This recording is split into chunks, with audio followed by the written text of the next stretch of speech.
I didn't know I was being watched until it was almost too late. The man at the gym never worked out. He just sat on machines, stared at me, and waited. But the gym wasn't where he wanted me. He wanted me alone. And one day, he got exactly what he wanted. I'm 25 years old. I had been going to the same LA fitness in my town for years. It's usually around 6 in the evening after work. The tea was routine, comfortable. The kind of place where you start recognizing faces, even if you never talk to them. About 6 months ago, I started noticing a guy I hadn't seen before. The first time I really paid attention to him was on a leg day.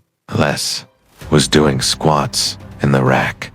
I finished a set, stood up, and caught my reflection in the mirror in front of me. Behind me, sitting on a chest press machine, was a man. He wasn't using it. The handles were still. He was just sitting there, leaning forward with his elbows on his knees, staring straight ahead. I went into my next set. When I looked up again, he was still in the same position. But now, he was staring in my direction. Our eyes met in the mirror. He looked away fast. A couple days later, I was doing shoulder presses. I glanced across the room and saw him sitting on a lot pulled-down machine. Again, he wasn't using it. The weight stack hadn't moved. He had been sitting there the whole time I was working out.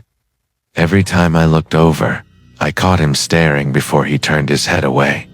After that, I started noticing him almost every time I went to the gym. The weirdest part, I never actually saw him work out. He would sit on benches, on machines, sometimes just lean against the wall. But he never lifted a single weight. Scene 3. The phone. One night, I was doing squats again. I finished a set, looked up, and saw him behind me holding his phone up in front of his chest. The angle was perfect. It was pointed directly at me. He was recording me. The moment I turned around and stared at him, he dropped the phone to his side and looked away like nothing happened. I stood there for a few seconds, waiting. He didn't look back. I finished my set, but I couldn't focus anymore. Over the next week, he kept showing up. Sometimes near the dumbbells, sometimes on a machine across the room, tapped.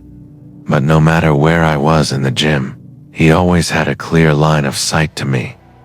One night, I went to refill my water bottle. I turned the corner toward the fountain, and he was suddenly standing there, only a few feet away. I had never been that close to him before.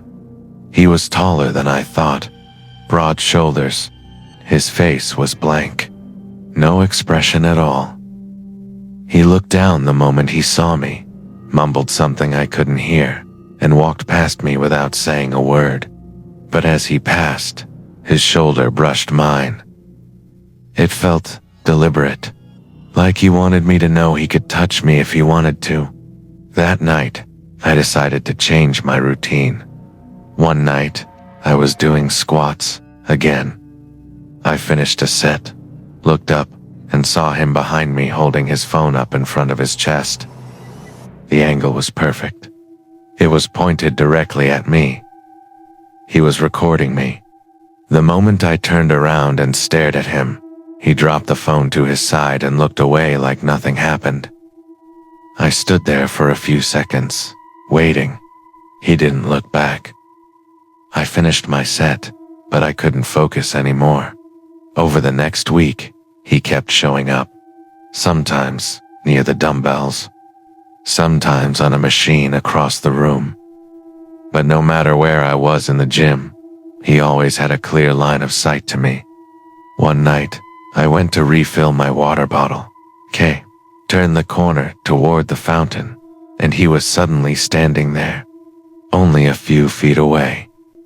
I had never been that close to him before. He was taller than I thought, broad shoulders. His face was blank, no expression at all. He looked down the moment he saw me, mumbled something I couldn't hear, and walked past me without saying a word. But as he passed, his shoulder brushed mine. It felt deliberate, like he wanted me to know he could touch me if he wanted to. That night, I decided to change my routine. Scene 4. The bar. Instead of going to the gym at 6, I started going around 9 at night. The gym was quieter then, fewer people. I figured if he had a normal schedule, he probably wouldn't be there. The first night I tried it, I walked in and scanned the room. He wasn't there.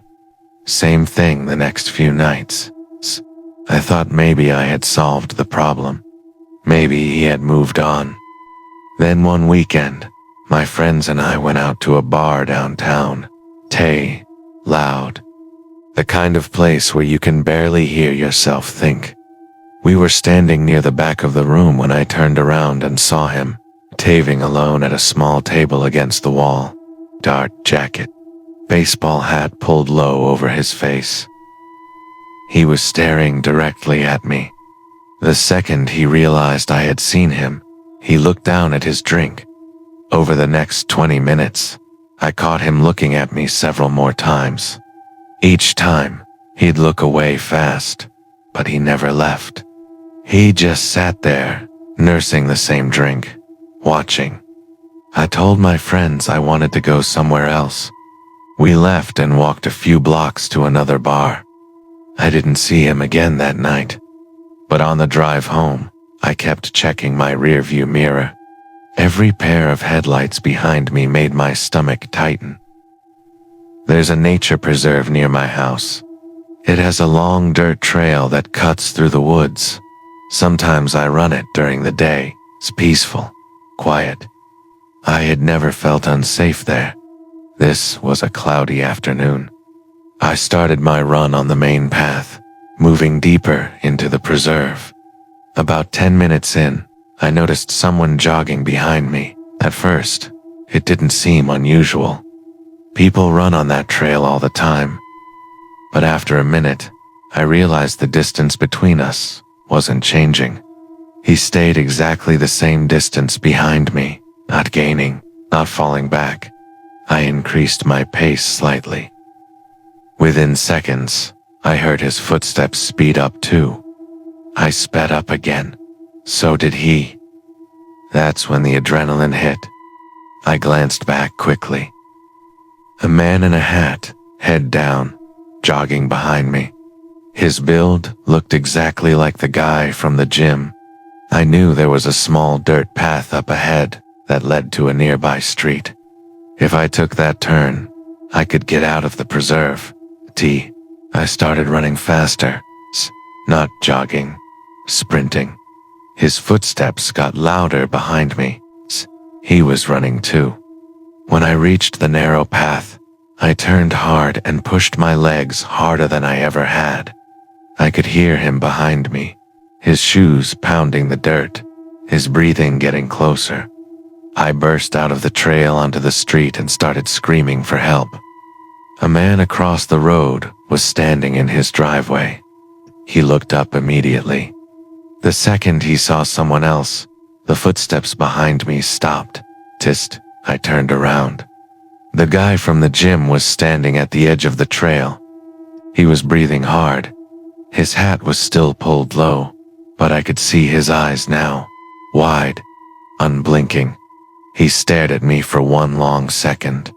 Then he turned and ran back into the woods. The man from the driveway came over to check on me. I was shaking. I couldn't catch my breath. By the time I looked back at the trail, the guy was completely gone. Scene 6. Aftermath. I never saw him at the gym again after that day. A few weeks later, I canceled my membership and joined a gym across town. I don't run on that trail anymore. I don't even drive near it. But here's the part that still keeps me up at night. When I got home that day, I checked my Ring camera. I had installed it after the first few weeks of seeing him at the gym.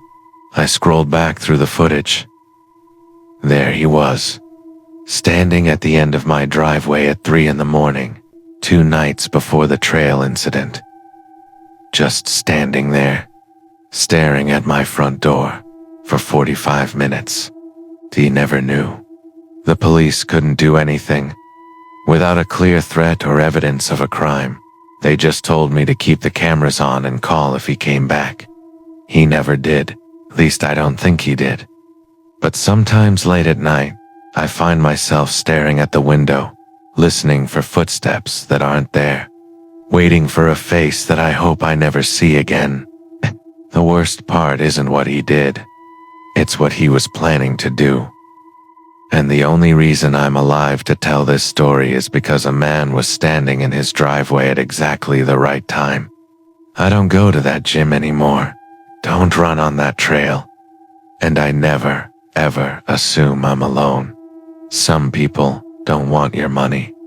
They don't want your friendship. They want something else.